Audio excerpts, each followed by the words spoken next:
Donc là, je regarde, j'ai rien qui est attaqué ici, tout va bien, j'ai rien qui est attaqué là non plus. Donc là, ça va bien. Si j'ai une dame qui vient ici habituellement en G3, c'est un signal qu'on cherche à faire un clouage potentiel. Je peux pousser ce pion, échanger les pions, mais sinon je peux juste l'attaquer ici. Donc indiquer que je veux venir prendre ce pion. Ici, il va peut-être chercher à venir le protéger avec son fou, entre autres. Je peux pousser mon pion. Donc là, à décaler ici, si vous l'avez pas vu, forme une batterie pour venir attaquer mon pion. Donc moi, ce que je vais faire, est comme ignorer l'attaque ici. Donc ça, c'est quelque chose de très classique. Je peux venir ici, il peut me prendre, je peux le prendre, il me reprend. Sinon, ce qu'on peut faire également dans ce cas-là, c'est de venir tout simplement pousser ici. Il va essayer de venir s'infiltrer éventuellement, j'imagine, avec son fou. Donc là, ce serait peut-être une bonne idée pour moi d'échanger ce fou pour après doubler ses pions, prendre son pion. Son pion ici pourrait être attaqué également. Là, j'aimerais éviter que son fou vienne en H6 ici pour m'assurer de ne pas me faire... Donc là, je viens changer. Là, je viens changer parce que je considère que c'est mieux.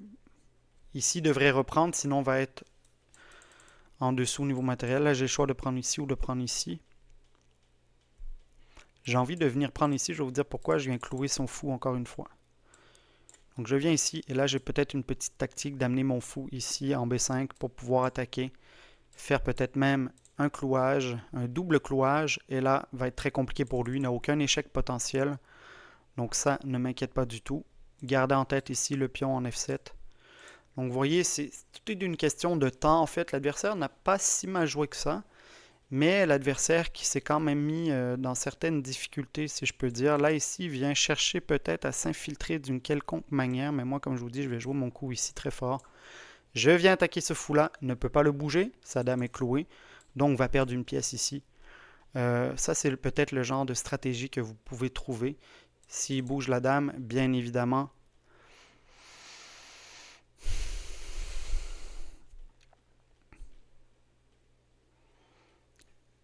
donc je peux venir ici le prendre. J'attaque la dame en même temps, ne peut pas me prendre encore une fois. Ici, il n'y a rien qui menace. Et si sa dame bouge pour récupérer la tour, donc la dame devra bouger nécessairement à une case qui...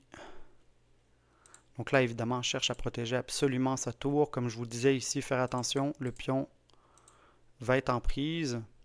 Si je vais ici, il va peut-être essayer de m'attaquer potentiellement, mais je ne pense pas, ça va pas être très dangereux. Là, je peux venir ici, je peux venir mettre un échec. Ça va être mon prochain coup, pourquoi? Oh, pourquoi? Parce que je vais faire un échec et forcer l'échange de dames, et notre adversaire qui n'aura plus de dames, ça va être une conclusion relativement simple. Euh, donc là, si je prends... Donc là, il faut juste faire attention, ça peut être une tactique. Hein. Essaie de venir me prendre ici. Là, vous voyez, si je me décale là, ou si je me décale ici, peut venir enfermer mon fou. Donc ce que je peux faire ici, si je recule mon fou va sûrement me pousser ici, mais là je pourrais aller faire mon échec et libérer l'espace que je voulais. Il y a très forte chance qu'il vienne pousser son pion ici en B, exactement ce qui arrive. Pas pousser là et là, comme je vous dis, je vais aller en fin de partie forcer les échanges de dames. Notre adversaire n'a plus de dames, donc ça va devenir très compliqué pour lui. J'ai un fou sur la diagonale, je vais avoir une tour ici. Donc c'est ce que vous voulez faire. En fin de partie comme ça, ce que vous voulez, c'est chercher à échanger. On va venir contrôler la colonne ici, encore une fois, on va doubler les tours. On vient doubler les tours, on va forcer l'échange de la seconde tour ici.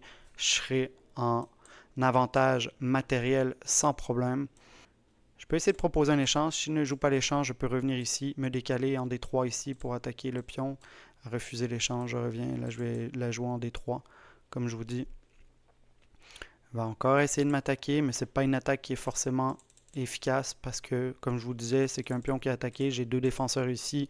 Je maîtrise la colonne, en fait. C'est toute l'importance de ce concept-ci. Et là, comme je vous disais, ce qui va se passer, c'est que je vais tout simplement venir ici. Ah, j'avais pas fait attention à ce coup-là. Vous voyez ici, c'est le genre de petites choses qui peuvent arriver. Bon, c'est rien de dramatique. Là, je peux venir prendre le fou. Il va me reprendre, mais je vais prendre les pions. Je suis tellement en avantage niveau matériel que j'ai aucun problème avec ça. Mais ça peut être des choses qui arrivent, évidemment. Donc là, ce que je vais faire, c'est que je vais venir là. Je peux même mettre ma tour ici. Aller attaquer le pion. On va chercher à pousser. Je peux venir mettre... Si je mets ma tour ici, me prend, je reprends, et c'est fini.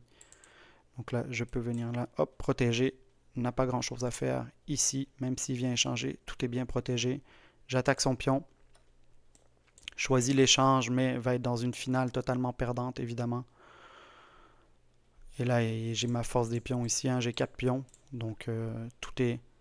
Donc là, un coup très important ici, vous voyez, là, elle veut se remettre sur la colonne. Là, des choses, des fois, qu'on peut ignorer, c'est tout simplement de laisser l'adversaire s'infiltrer. Donc, j'ai cette case-là qui est déjà contrôlée, cette case-là qui est contrôlée.